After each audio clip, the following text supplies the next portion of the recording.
Hey guys, welcome back to my channel. So today I will show you how to answer this one. We have the formula in here. Secant of x, that is about 1 over cosine x.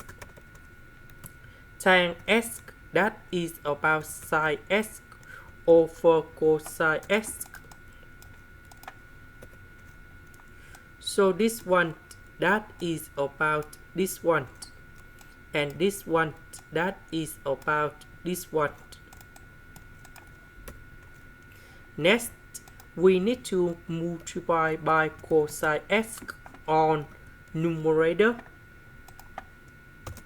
and denominator.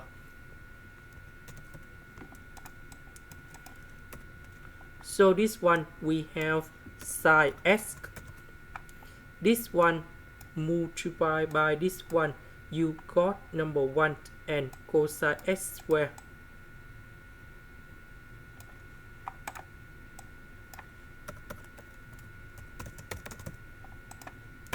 Now we have the formula in here.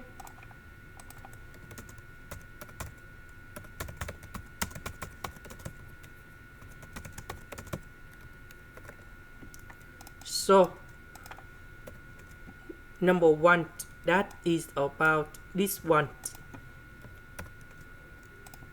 So cosine x squared minus cosine x squared. Now we need to simplify sine x, and we got the final answer. This is the end. Thank you for watching.